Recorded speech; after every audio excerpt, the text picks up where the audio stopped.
আমরা মানুষ, আমাদের প্রত্যেকের জীবনে একটা না একটা গল্প আছে।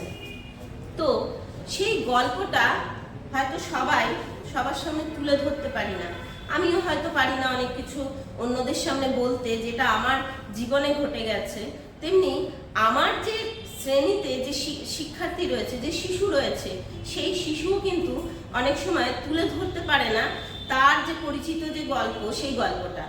যেমন আমার বইয়ের আমাদের একটা প্রথম পর্বে 120 নম্বর পৃষ্ঠায় একটা গল্প আছে, পিঁপড়ে ও পায়রার গল্পটা আছে। তো সেই গল্পটাকে যদি আমরা ওদেরকে দিয়ে বলাতে চাই, হয়তো ওরা সেই মতো তখন বলতে পারে না, কিন্তু আমরা কি স্ক্যাফোল্ড করতে পারি, ওদেরকে কি জানাতে পারি যাতে ওরা আরো ভালোভাবে বলতে পারে।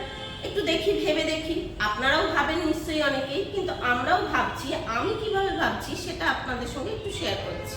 যেমন আমি ছোট ছোট কিছু কার্ড তৈরি করি, সেই কার্ডের মধ্যে ওই ছবিগুলোকে এঁকে নিই, সেই ছবিগুলো ওদের হাতে ধরিয়ে দিই এবং ওদেরকে বলি ওই ছবিটাকে গল্পের আকারে বলতে। হয়তো অনেকে পারে, অনেকে পারে না।